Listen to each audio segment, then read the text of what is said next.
The Equalizer 3, Film Review and Breaking Down.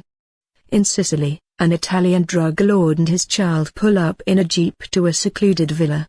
Strewn across the rustic courtyard, which, on better days, would be an ideal vacation spot, are the bloodied, dismembered bodies of a goon army. The man exits the jeep with a pistol, leaving the kid in the vehicle. He and one of his henchmen enter the home, where they discover more carcasses, whose causes of death, riddled with bullets, their faces cleaved by a butcher's knife, grow increasingly gruesome. Noted hitman turned ghost Robert McCall, Denzel Washington, sits beneath two gunmen. Is McCall the prisoner, or are they? He, of course, dispatches them with ease, grabbing a set of keys from the dead drug lord's body that hold what McCall came to retrieve. You won't guess what mundane package McCall has just murdered an army of killers to get. But it doesn't really matter. While the ham-fisted MacGuffin doesn't serve the rest of the film, this opening scene, from its stomach-churning violence to the reliance on impractical effects, indicates where this once enjoyable nuts-and-bolts action franchise has gone wrong. Antoine Fuqua's The Equalizer 3 is not just what many assume will be the last film in the franchise, it's the fifth overall collaboration between the director and Washington. Their partnership, on its face, is puzzling. Sure, their first teaming, Training Day, netted Washington his lone best hack to win. But their successive films have only gotten harsher and dumber since that triumph. What exactly does Washington get out of these films?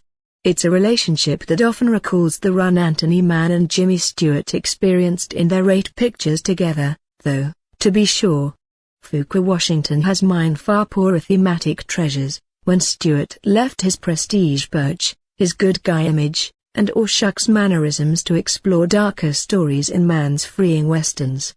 You can tell Washington gets the same pleasure here, not caring if the audience experiences the same adventurous sensations he does. Because, make no mistake, The Equalizer 3 is hot garbage. It's also a fascinating but failed attempt by Fuqua and Washington to make their own Mann-Stewart film. Consider how the Western genre stains this picture. During McCall's raid on the villa, he is critically wounded and eventually discovered by a local cop, Eugenio Mastrandra, who takes him to a quaint seaside Italian village, where a local doctor named Enzo Primogirone treats the hitman's wounds. While recuperating in the restful town, McCall learns to love the people and the peace they provide him. Though a local young gang leader, Marco Andrea Dodaro, looms over them, McCall, who says he's merely passing through, would rather avoid intervening. Like any Western, when push comes to shove, McCall will defend them while teaching these acquiescing people how to stand up to their oppressors. Fuqua and cinematographer Robert Richardson, Platoon and A Few Good Men, provide further Western details through chiaroscuro lighting.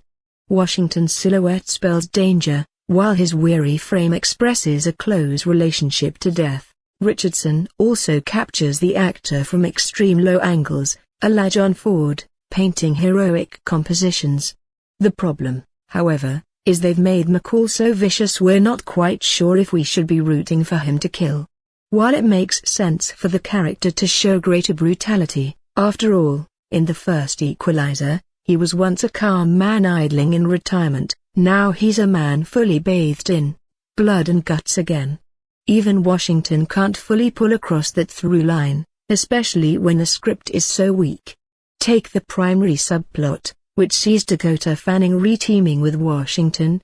The two previously starred in Man on Fire, this time as CIA agent Emma Collins. McCall phones a tip to Collins' desk that'll change her career. The information nonsensically takes her from working a call center to field work.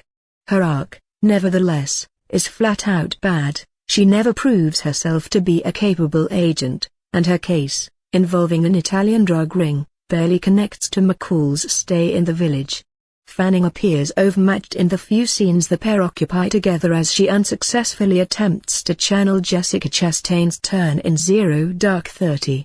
I wish I could say the action fares better, but the staging lacks imagination, the editing doesn't snap, the score sounds rote, The film would rather go gory and gruesome to paper over its limp choreography than craft anything bordering on memorable.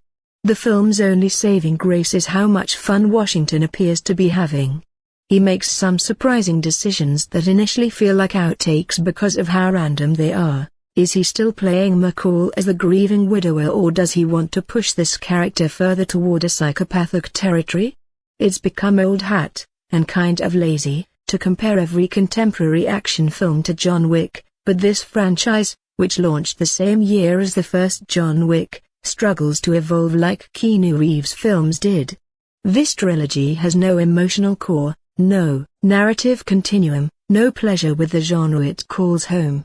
Instead, in its successive offerings, the Equalizer franchise is tragically now. This